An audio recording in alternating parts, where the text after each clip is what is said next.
다 같이 묵도하심으로 수요 예배를 함께 드리겠습니다.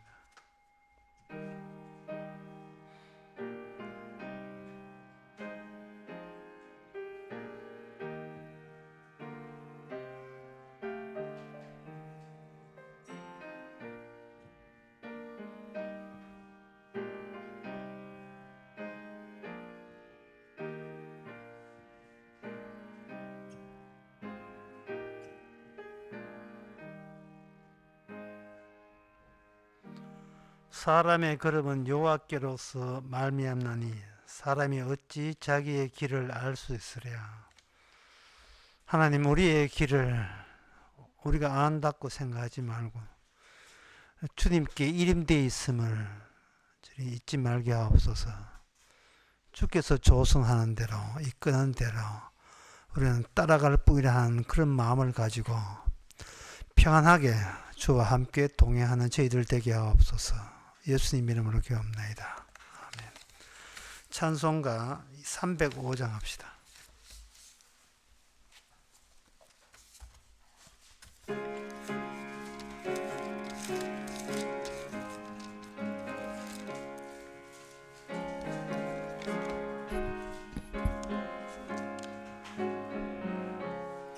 사철의 봄바람 불어있고 하나님 아버지 모셨으니 믿음의 반석도 든든하다. 우리 집 즐거운 동산이라. 고마워라 임마누엘, 예수만 섬기는 우리 집. 고마워라 임마누엘, 복되고 즐거운 하루하루. 어버이 우리를 고이시고 동기들 사랑에 뭉쳐있고 기쁨과 서름도 같이 하니 안간의 초가도 천국이라. 고마워라 임마누엘, 예수만 섬기는 우리 집. 고마워라 임마누엘, 복되고 즐거운 하루하루. 아침과 저녁에 수고하여 다같이 일하는 온 식구가 한상에 둘러서 먹고 마셔. 여기가 우리의 낙원이라. 고마워라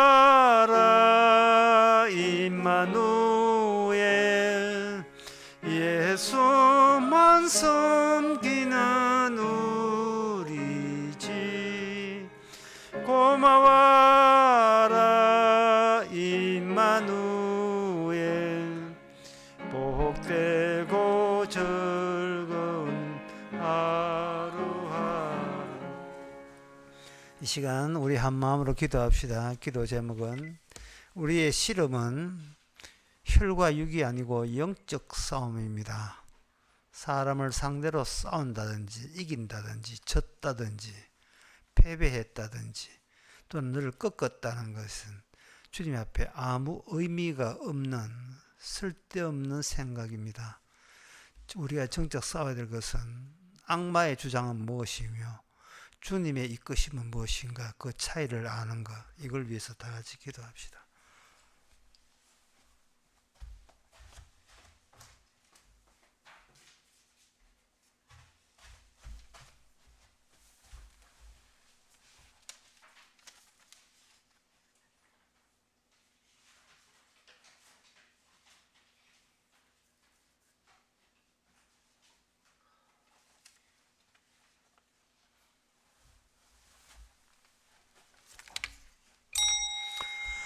하나님 아버지, 치고 이기기가 얼마나 우리의 심령을 피곤하게 만드는지, 우리를 또한 분노하게 만드는지, 우리 자신이 얼마나 세상과 합치되어 있는지를 깨닫게 해주시고, 이것이 영적으로 악마와 결탁된 모습인 것도 아울러 알게 하옵소서. 주께서 악마의 권세를 이기고 우리를 구출하셨기에 이제는 악마의 수법을 명쾌하게 파악할 수 있는 그러한 영에 속한 사람 되게 하옵소서. 예수님의 이름으로 기도합나이다. 아멘.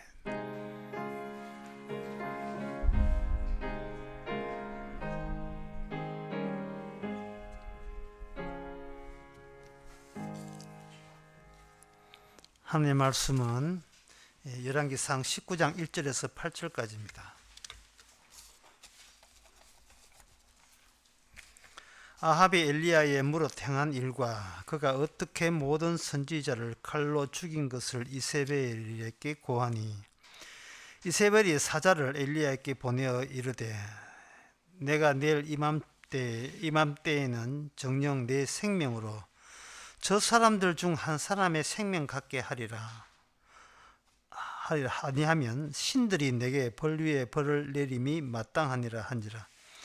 저가 이 형편을 보고 일어나 그 생명을 위하여 도망하여 유다에 속한 부엘세바에 이르러 자기의 사환을 그곳에 머물게 하고 스스로 광야로 들어가 하룻길을 행하고 한 로뎀나무 아래 앉아서 죽기를 구하여 가로되, 여호와여 넉넉하오니 지금 내 생명을 취하옵소서. 나는 내 열조보다 낫지 못하니이다. 로뎀나무 아래에 누워 자더니 천사가 어루만짐에 이르되, 일어나서 먹으라 하는지라. 번쩍 머리맡에는 숯불에 구운 떡과 한 병물이 있더라. 이에 먹고 마시고 다시 누웠더니 여호와의 사자가 또 와서 어루만지며 이르되, 일어나서 먹으라. 너가 길을 이기지 못할 것이가 하는지라. 이에 일어나 먹고 마시고 그 식물의 힘을 의지해서 40주 40야를 행하여 하나님의 산 호렙에 이르니라. 아멘. 지금 오늘 본문에서 그 엘리야는 하나님이 자기를 도와줄 줄로 알았어요. 그런데 하나님이 나를 도와준다, 또는 나를 지켜준다, 나를 보호한다 할 때 엘리야가 뭔가 오해한 게 있습니다. 그게 뭐냐 하면은, 하나님이 나를 힘으로, 권세로, 권력으로 나를 지켜줄 것이라고 이렇게 생각을 했어요. 왜냐하면 자기가 850대 1로 붙어가지고 17대 1 정도가 아니에요. 850대 1로 붙어가지고 그 바알 선지자, 아세라 선지자를 죽였잖아요. 성경에는 바알 선지자 450명을 죽였다고 되어 있는데, 그걸 죽였을 때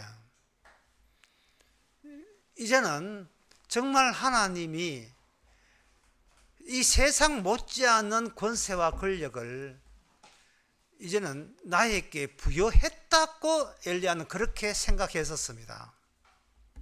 하나님에 대한 오해였죠. 그리고 엘리야의 오해는 뭐냐 하면, 이 세상에 이기는 것은 하나님이 주신 권력 안에 있으면 세상의 권력에 대해도 내가 미치지 않고 그들 위해서 힘께나 쓸 수 있겠다라고 생각한 겁니다. 왜냐하면 자기가 바로 바알 아세라 선지자를 이겼으니까, 그리고 약속대로 그들을 죽였으니까, 그들을 다 죽였으니까 이제는 더 이상 엘리야는 두려울 게 없다고 한 거예요. 그런데 하나님이 권력을 사용하시는 이유는요, 최종 권력을 오히려 더 세게 하기 위해서, 뚜렷한 최종 권력을 눈에 띄게 하기 위해서 주께서는 권력을 사용하신 겁니다. 예를 들면 이렇습니다. 예수님께서 귀신을 쫓아내고 병드는 자를 고칠 때 진짜 귀신 나갔어요. 나갈 때 마태마가 누가 성경을 보는 사람들은 예수님만 함께 있으면, 우리가 예수를 믿으면 병도 나을 뿐더러 권세 면에 있어서 우리가 세상에서 어떤 일을 할 때 하나님이 직접 우리를 도와준다는 그런 안도감 같은 거, 안정감 같은 것을 아울러서 우리는 기대하게 합니다. 귀신을 쫓아내니까. 귀신 쫓아냈다 하면 이건 뭐 이상 무서울 게 없죠. 그런데 이상하게 하나님께서는 바리새인과 사두개인 서기관들을 가지고 너희는 마귀의 자식이라고 하시면서 그 마귀의 자식이라고 했던 그 바리새인과 서기관 그 사두개인은 주님께서 안 건드려요. 건드리지 않습니다. 이거 잔챙이들은 건드리는데 뭐 비리비리 그 부하들은 건드리는데 우두머리는 건드리질 않아요. 그리고 결국 예수님은 최종 단판에서 패배자가 됩니다. 자진해서. 분명히 바리새인과 사두개인 보고 너희들은 악마의 자식이라 해놓고 귀신을 쫓아내는 그 주께서 마귀도 쫓아내면 되잖아요. 제자들도 했어요. 귀신이 하늘에 떨어졌다고. 그건 다 예수님의 권력에서 나왔잖아요. 그만한 권력이 있는 분이 자기가 비참한 비극을 맞이하지 않고서도 진짜 이참에 그냥 불도다 밀어붙여 가지고 그 악마를 정복하면 되잖아요. 그게 바로 인간들이 생각하는 구원이 아닙니까?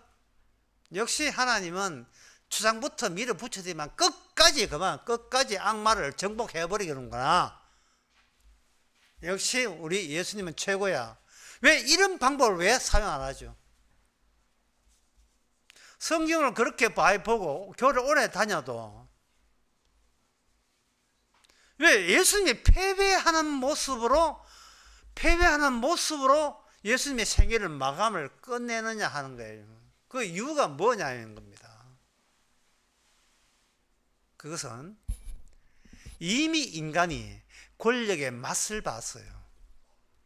그리고 인간에게 맛을 본 그 권력이 바로 죄의 권세였다는 겁니다. 죄의 권세. 국가 권세 역시 세지요. 최종적인 것은 국가 권세예요. 예수님이 그 바리새인이 예수님 보고 시비 거기를 이 동전 누구 거냐? 니는 바리새인께 세금 낼 거야 안 낼 거야 할 때 동전 가져와봐. 이 동전 누구지? 지금의 로마 황제다. 그럼 황제한테 줄 건 주고 하나님께 줄 건 주면 되잖아. 라고 했어요. 예수님이 이 말씀하는 것은 이 질이 다른 두 개의 권세가 질이 달라요. 한쪽은 뭐냐 하면 보이는 권세예요. 그래서 보이는 권세에서 맞들어진 사람들이 예수님을 구세주로 반길 때 여기 100% 예수 메시아에 대해서 오해를 하는 거예요. 이 세상의 권력보다 더 센 권력. 그 영어로 하면 뭡니까? King of Kings of King. King of Kings. 왕들 중에 왕. 주님의 복음의 취지가 잘 나타나지 않아요. 더 센 권력을 지녔다? 아닙니다. 하나님은 그런 하나님이 아니에요. 더 센 놈 나와. 이런 식의, 이건 인간들이 원하는 거예요. 그거 아니에요. 하나님은 기존에 맛본 권력을 싸그리 그걸 제거하는 방식으로 구원을 해 주시는 겁니다. 제거하는 방식으로. 국가 권력만 권력이 아니에요. 가정의 권력도 권력이고, 교회 권력도 권력이고, 직장 권력도 권력이고, 인간들이 권력 안에서 살아가고 있습니다. 생존하고 있습니다. 누구한테 들이붙어야 좋은 자리 하나 얻는가? 누구한테 들어붙어야 되는가? 솔직히 캄보디아 대사는 누가 어디부터야 캄보디아 대사를 거기에 앉을 수가 있느냐? 이게 이 모든 것을 이미 자신이 권력의 맛을 본 거예요. 심지어 집안에 있는 사람들도 식구들도 그 권력이라는 것이 얼마나 나를 안정감 주고 나를 지켜주고 내가 사는 보람을 준다는 것은 가정을 통해서도 그걸 온몸으로 느끼게 되는 겁니다. 그래서 하나님의 방법은 뭐냐? 힘을 빼요. 힘을 쭉 빼는데 여기에 힘을 빼면서 누구도 여기 예외가 되지 않으면 엘리야가 느꼈던 하나님의 보호힘, 보호막도 같이 날아가 버립니다. 하나님께서는 이세벨의 권력을 하나님께서는 그냥 손대지 않았어요. 손대지 않았습니다. 그 비슷한 예를 제가 그 마태복음 2장에서 제가 거기에 찾아보면 나옵니다. 마태복음 2장에서 이 그 동방 박사가 말을 함부로 말을 했어요. 이쪽 사정 전혀 모르고 뭐라고 했냐면 지금 헤롯이 왕이잖아요. 왕 앞에서 뭐냐 하면은 이렇게 이야기합니다.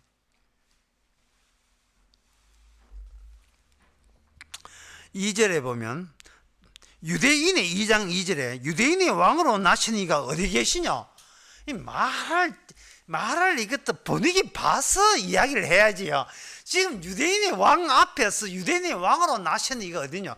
헤롯은 자기 아들을 왕으로 삼아요. 헤롯은 본봉왕이니까. 그런데 자기 아들로 재벌 2세가 이미 그거 딱 지분, 주식 지분 다 갖고 왕으로 내정되어 있는데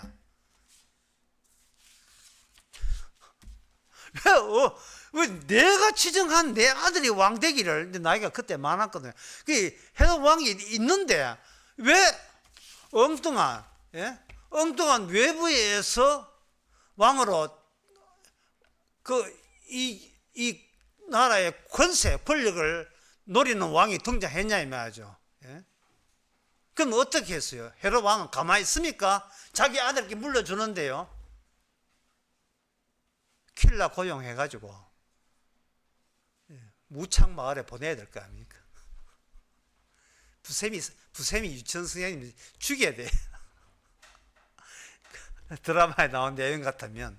그래서 드라마 나온 내용대로 마태복음 2장 16절에 보면 이에 헤롯이 박사의 소한 것을 보고 베들레헴과 그 모든 지경 안에 있는 사내 아이들을 자세히 보고 그때 2살 밑에 아래로 다 죽여버렸어요. 다 죽였습니다. 뭐 누구 뭐 하나 이렇게 찾아가는 거 귀찮아요. 아니 미사일을 보내가지고 베들레헴 상공에 미사일을 터뜨려가지고 2살 밑에 애들 그럼 다 죽게 하는 그런 방법. 경찰력 동원하죠. 경찰력. 킬러 고용하고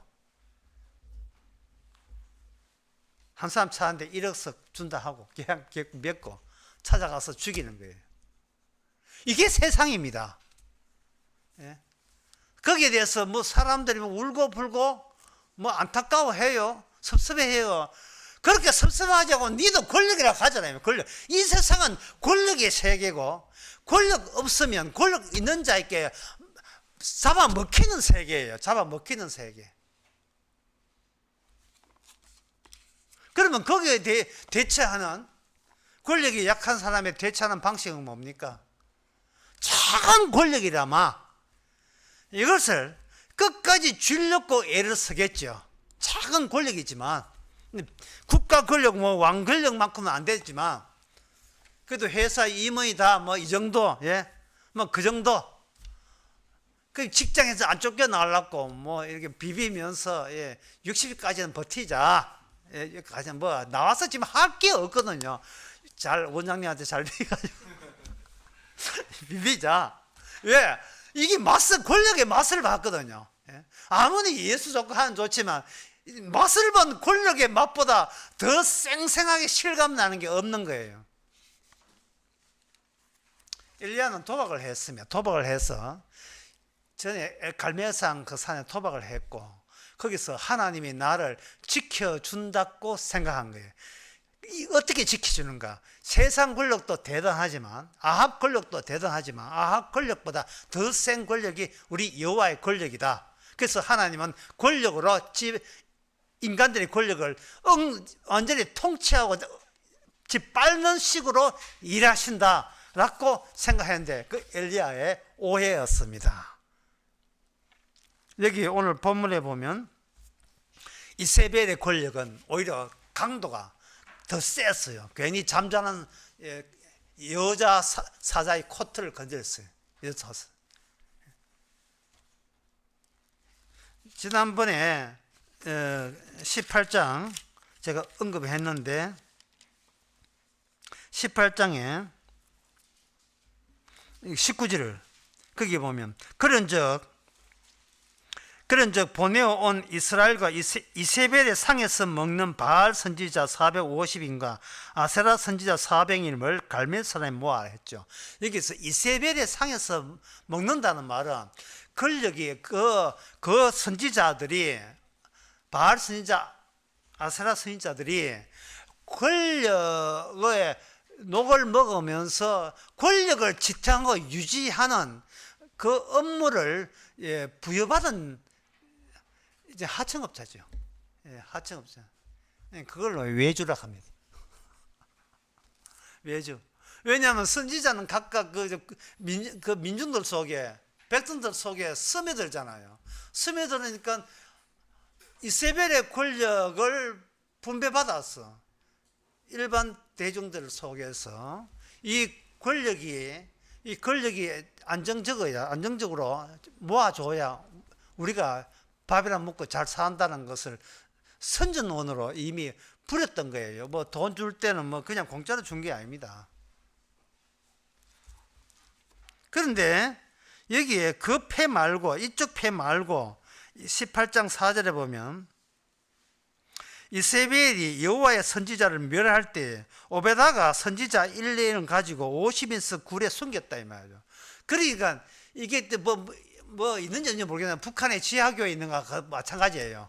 이쪽에서 김정은이가 완전히 예수 믿는 사람들 다 예수 믿는 그 목사 다 죽일 때 이쪽의 지하교회에서는 숫자 얼마 안 돼요. 50명, 그것도 50명 모일 동굴이 없었던 모양이죠. 100명 들어갈 동굴이 없어가지고 50명 나누어서 나름대로의 힘들게 하고 있는데, 그만 이 사람들도 그만 이것이 음성으로 했거든요. 가만히 숨어서 했다고요. 지명수배에 떨어졌으니까. 그런데 엘리야가 이거는 뭐 이거 공개 수배당한 엘리야가 이거 음성이 아니고 양성으로 권력층 중심에다가 처벅처벅 걸어 나오니까 오바다가 기절한 거예요. 좀 숨어 계시지. 누가 입장 난처하게 만들면 안 되잖아요. 나 최선을 다하는데 당신 때문에 내가 이제 들켜서 죽게 돼 있다. 이 책임져라. 뭐 이래 나온 겁니다. 이 엘리야 걱정하지만 내가 직접 만난다. 직접 만났는데 직접 만나서 그냥 좋게 협상하는 게 아니고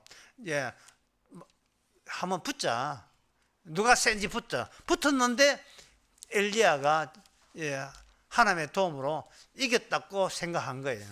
그런데 그 엘리야가 여기 이세벨의 이세벨 자체도 주께서 제거하기를 원했어요. 어떻게 하느냐? 남편인 아합 왕이 이제는 진짜 자기 패 선자들 다 죽었으니까 자기 아내한테 가가지고 여보 우리 시대는 끝났어. 우리 정권 내놔야 돼. 이제는 권세는 엘리야가 더 세. 우리는 이제 꼼짝 못해.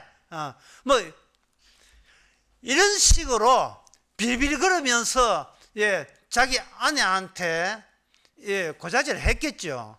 그럴 때 아내가 그래 그러면 우리는 이제 나는 그럼 친정 갈래 이제 당신 알아서 해라 이래 나올 줄로 알았지롱? 아니에요.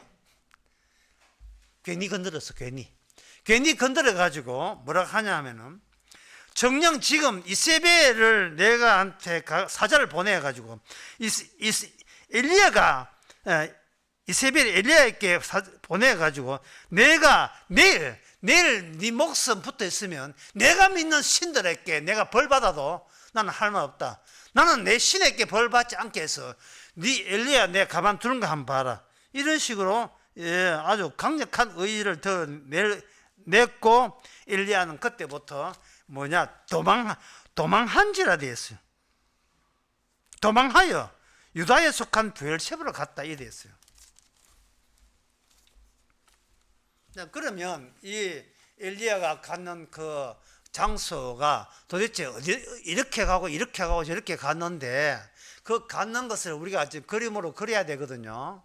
이스라엘 사막 빼놓고 합치면 그 영토가 크지만 사막 빼놓고 이스라엘의 사란산 동네의 면적이 경상북도와 경상남도 합치면 경상도 말이에요. 그 정도 크기다 이 말이에요. 그래서 처음에 그 엘리야가 있었던 그릿 시내가잖아요. 그릿 시내가를 경주로 봅시다.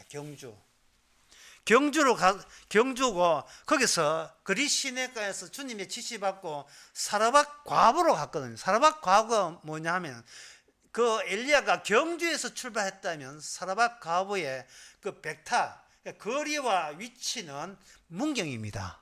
문경. 그게 그릿 시내가에서 사르밧까지 130km쯤 되는데 직선거리로 산악을 하면 그래서 가면 2,000km지만 직선으로 130km 되는데 경주에서 문교까지 100에서 110km 좀 나와요. 그래 갔다가 그 다음에 이제 알아서 아합 만나기 위해서 사마리아 그 당시에 북이스라엘 사마리아까지 가요. 사마리아까지 가는데 그 거리도 100에서 110km. 근데 위치는 어디냐? 문경에서 위치상 방향상 영천이 돼요.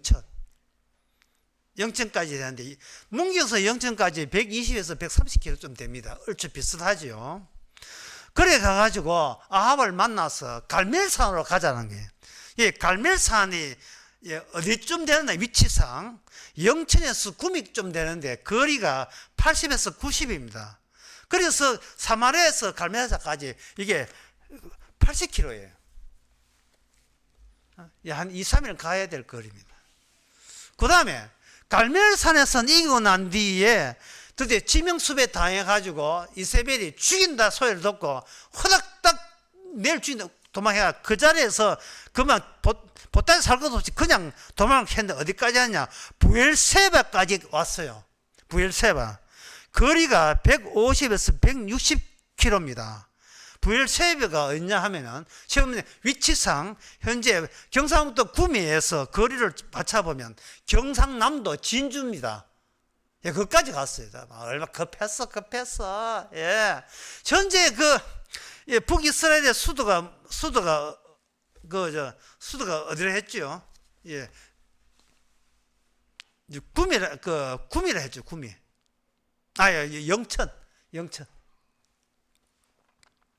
영천을 계지.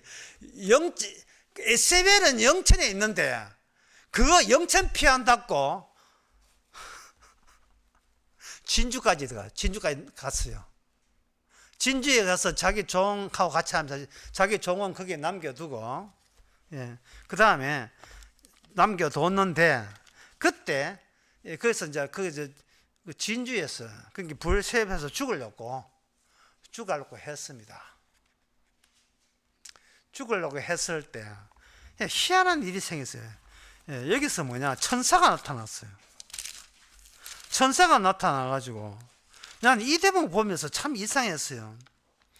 5절에 19장 5절에 로뎀나무 아래서 죽기 이제는 내가 알아서 나는 권력도 없으니까 권력 있는 하나님이 알아서 하세요. 나는 그냥 여기서 조기 은퇴합니다. 뭐 이렇게 은퇴를 선언해가지고 이제 자살을 했는데 로뎀나무 안에서 누구 자느니 천사가 어루만지고 이르되 일어나 먹으라 하는지라 본적 머리맡에 숯불에 구운 떡과 한 병 물이 있다며. 여기서 제가 신기한 게 그 500m짜리 병 누가 줬습니까?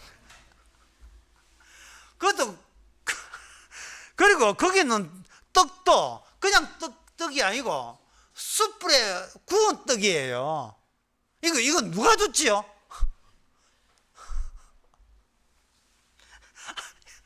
아니, 천사도 엘리야에게 떡과 물을 주도 그냥 준 게 아니고 요리를 하네. 요리를 하고 물도 증발하지 말았고 접시에 담아주는 게 아니고 벽에 담아주네. 아, 요이 진짜 치밀하게 참 친절한 천사님, 아주 친절하고 요령 있게 행동을 합니다.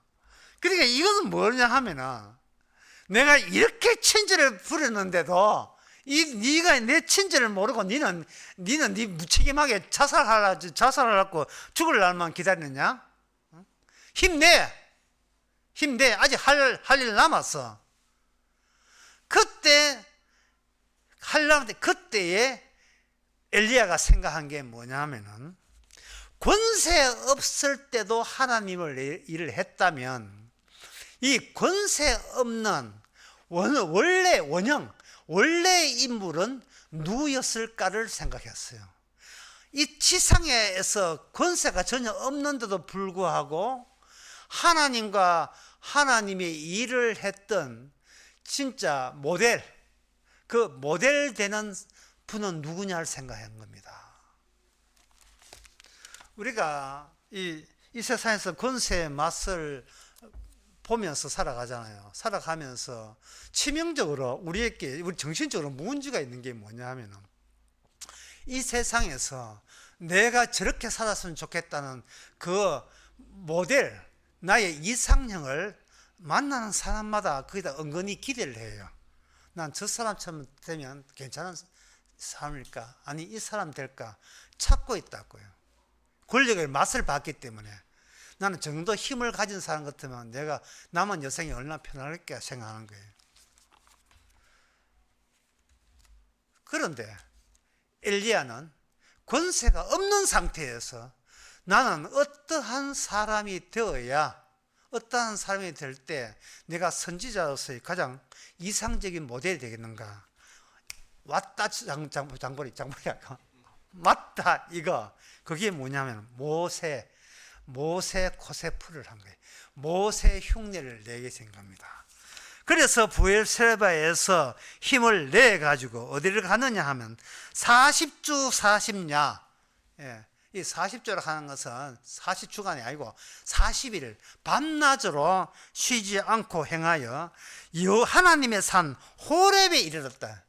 하나님의 산 호렙은 신의 산이죠. 40일 동안 시내산에 갔다는 말은 이것은 모세가 시내산 꼭대기에 올라간 기간이 바로 40일입니다. 모세가 시내산 꼭대기에 가서 권력에 맛본 백성과 헤어졌던 그 기간이 40일이에요. 다시 말해서 하나님 뜻을 알았습니다. 하나님의 뜻은 있는 권력도 빼는 것으로 자기의 선지자를 활용하시는 하나님인 것을 이제 내가 알았습니다. 그렇다면 내가 나의 선지직의 원형의 장소는 뭐냐? 모세부터 개시하자. 모세부터 시작하자. 모세가 했던 모세의 자리에 자기가 참여하면서 애굽에서 왔던 그 이스라엘 사람들이 모세 없을 때 무슨 행악질을 했습니까? 우상 섬겼잖아요. 겉으로는 뭐냐 하면은 바로 여호와 섬기죠. 그래서 그 황소 만들어 놓고 여호와의 축제로 했잖아요. 여호와의 축제.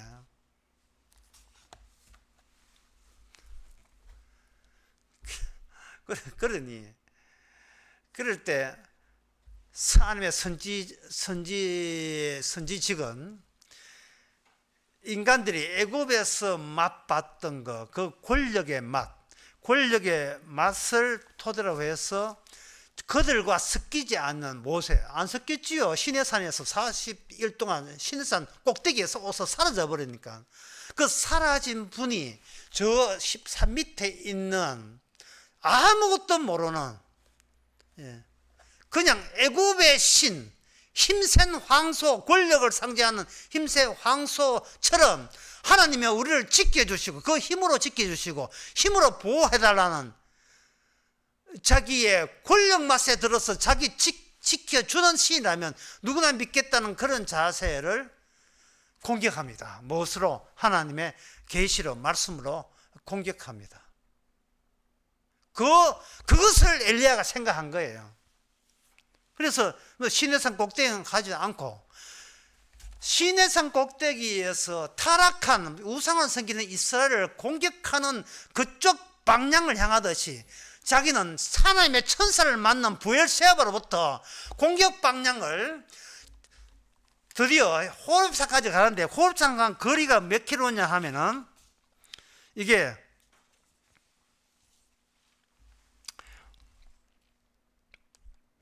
300km예요. 250에서 300km입니다. 따라서 부엘세바가 진주지요. 진주에서 이제는 이제 진주 경북 경남까지는 그 이스라엘 사람 사는 동네예요.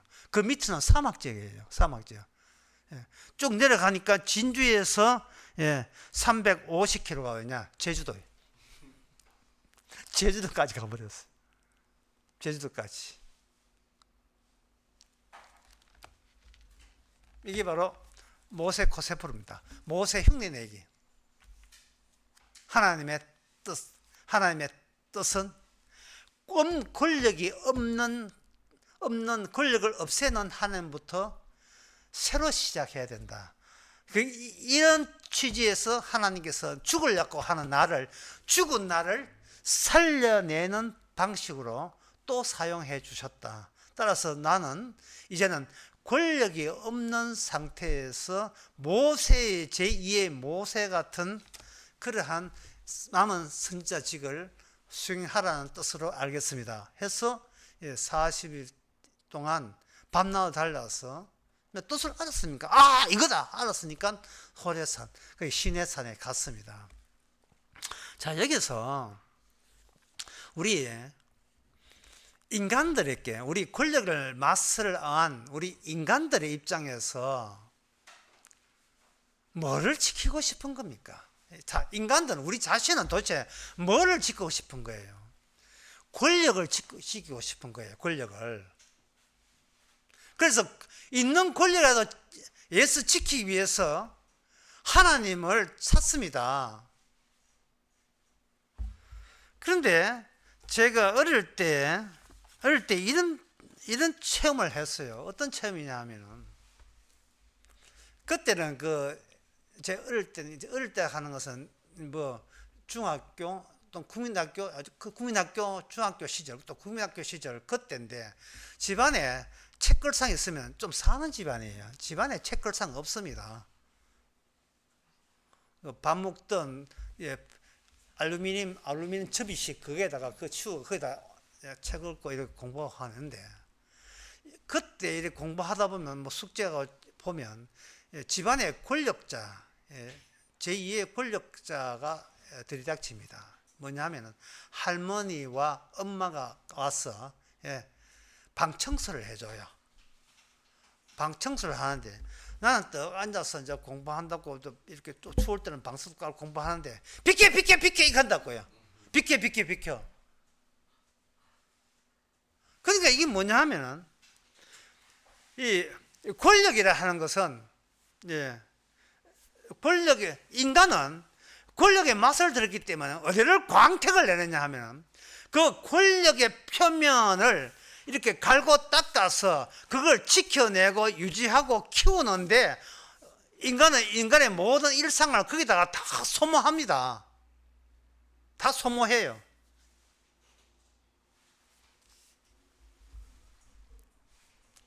이세벨이 엘리야를 공격하는 것은 뭐냐 하면은, 이세벨에게 있어서 엘리야의 모습은 선지자가 아니에요. 너는 어느 정도로 권력이 있고 나는 있는데 네가 850대 1로 이겼다고. 그러면 네 따나 권력이 좀 있는 모양인데 나는 네보다 권력도 세다? 내가 우리 남편은 쫄아가지고 네한테 빌빌 길었지만 나는 안 그래. 난 누구? 이세벨이야. 예? 나는 권력자야. 이 나라 권력을 내가 쥐고 있어.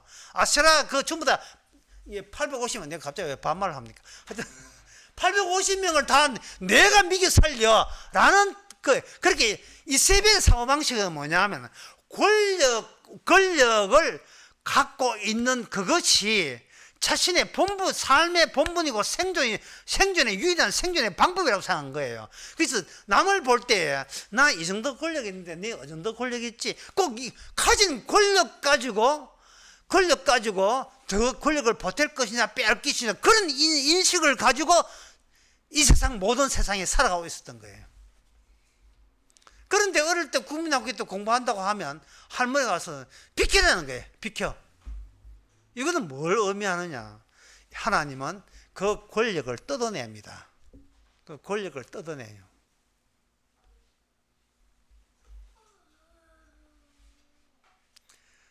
주님은 권력을 뜯어내는 사람입니다. 바로 엘리야를 통해서 지상에 있는 권력층을 뜯어내죠. 그러면 뜯어내게 되면 국가 권력국이 아니고 그 국가 권력을 부러워하고 그 속에서 국가 권력의 녹을 먹고 그 국가 권력 안에서 자기의 생존을 도모하는 일반적인 서민들, 백성들 마음속에 뭐가 형성되어 있는가? 권력의 지청대가 형성돼요. 지청대, 권력의 지청대. 지질 때 아주 고생대, 숭생대 하는 그러니까 이건 뭐냐 하면은 엘리야는 그 발굴 팀장이에요. 인간 개인이 갖고 있던 전에는 내가 30대는 요만한 권력을 가지고 40대는 이만한 권력고 50대 이만한 권력은 있는데 이걸 나는 더욱더 간직해서 앞으로는 더 큰 권력을 가져야지 하는 그것을 하나님께서는 반대편에 하나님 편에 서 있는 엘리야는 권력이 있는 걸 또 날아가 버렸어요. 아무것도 없어요. 남아있는 것은 뭐냐 하면은 권력을 뜯어내시고 권력을 무의미하게 만들어 보시는 그 하나님 쪽으로 엘리야는 건너온 겁니다. 건너갔어요. 이게 바로 이게 성도의 본질입니다. 성도의 본질이에요. 이제 제가 남은 시간을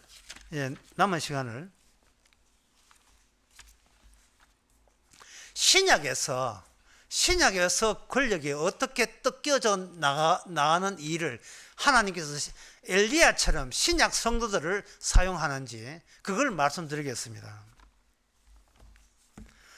마태복음 4장에 보면 예수님께서 금식을 하는데 며칠 금식하느냐 하면 40일 금식을 해요.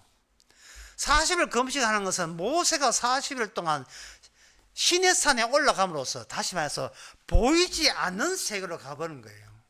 보이는 세계는 뭐냐? 잘 살고 못 사는 게 구분되는 세계, 행복하고 행복하지 않는 게 구분되는 세계가 보이는 세계예요. 안 보이는 세계는 뭐냐? 하나님의 손에 의해서 일방적으로 구출되는, 보이는 세계로부터 구출되는 그 작업이 하나님의 보이지 않는 세계, 하나님과 함께 있는 세계입니다. 지금 하나님은 구원의 하나님이잖아요. 그러면 보이는 것들을 그 지청대를 뜯어내고 보이지 않는 세계를 소개하고 알리는 그 역할에 우리 오늘날 성도님들이 이미 구원받은 상태에서 참여하고 있습니다. 권력층이 뜯겨져 나갈 때 너는 뭐하고, 너는 무슨 재미로 살래? 라고 우리에게 날마다 물으면서 너는 어느 편에 속하냐? 권력 편에 속하느냐? 아니면 권력을 뜯어내는 편에, 여호와의 편에 속하느냐를 묻는 겁니다. 예수님께서 40일 동안 마귀한테 함으로써 이 세상에 그 지청되는 악마가 준 권력의 맛에 의해서 사람들이 적금붙듯이 골고기 쌓아서 인간의 정신 자체가 적금통장, 대공원행 적금통장, 한 해 통장이에요. 펀드 통장이에요. 인간의 몸이. 왜? 권력의 맛으로 차곡 채워져 있으니까.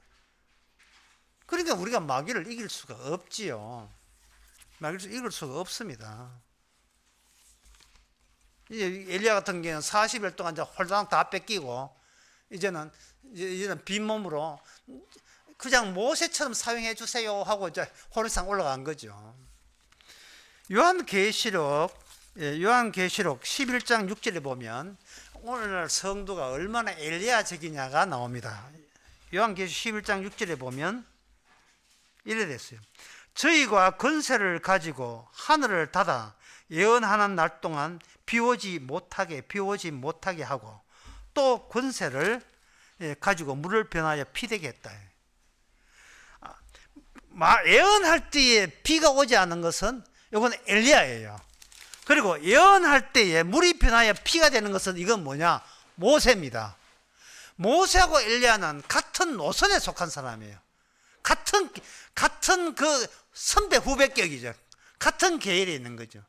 그러니까 그 엘리야가 자기 모세 코스프레 흉내내는 것은 그거는 그 엘리야 입장에서는 그거는 너무나 제대로 된 행위입니다.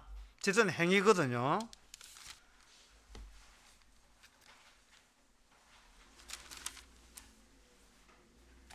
오늘날 그러면 성도는 어떻게 되는가?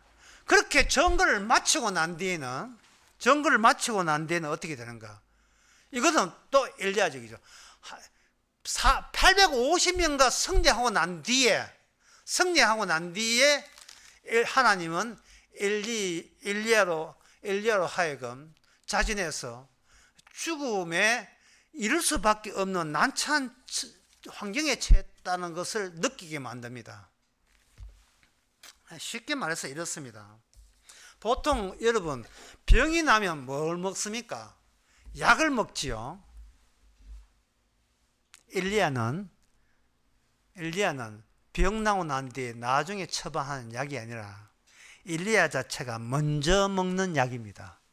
이것은 모든 현실은 엘리야의 움직임에서 새로 나오는 거예요.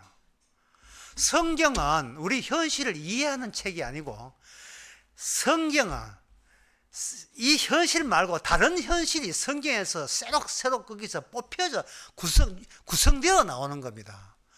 그래서 엘리야가 가는 곳에서 새로운 현실이 만들어지듯이 요한계시록 11장에는 두 감람나무 11장 6절의 말씀은 성도가 있는 곳에서 새로운 현실이 성도 중심으로 새로 만들어지는 겁니다. 자부심을 가지세요. 성도 만약에 어떤 회사에 취직했다. 회사가 달라져요.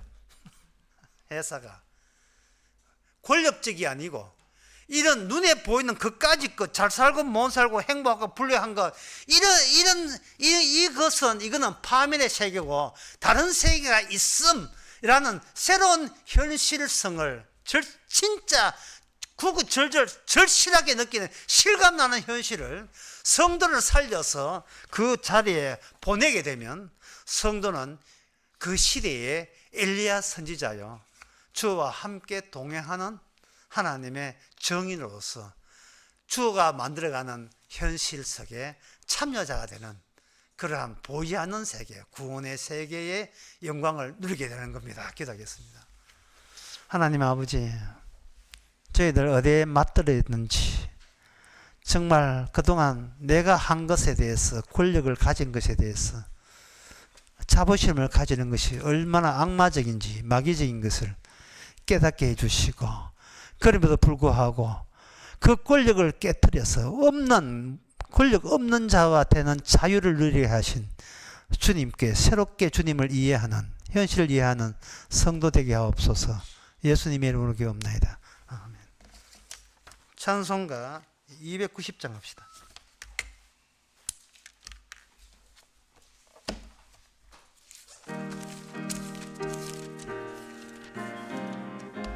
가사를 생각해 보세요.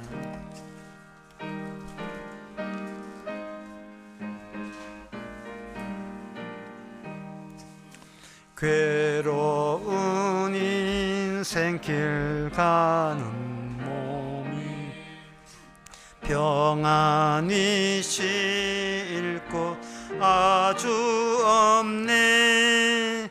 걱정과 괴오생이 어디는 없으리. 돌아갈래 고향 하늘나라. 광야에 찬바람 불더라도 앞으로 남은 길 멀지 않네. 산 넘어 눈보라 재우쳐 불어도 돌아갈래 고향 하늘나라. 날 구원하신 주 모시옵고 영원한 영광을 누리리라. 거리던 성도들 한자리 만나리. 돌아갈래 고향 하늘나라. 아멘. 기도합시다. 지금은 우리 주 예수께서 은혜와 하나님의 크신 사랑과 성령의 충만하심이 이 땅을 기꺼이 버리고 고향 하늘나라 고향하는 기쁨으로 살기를 원하는 모든 성도에게 함께 있을지어다.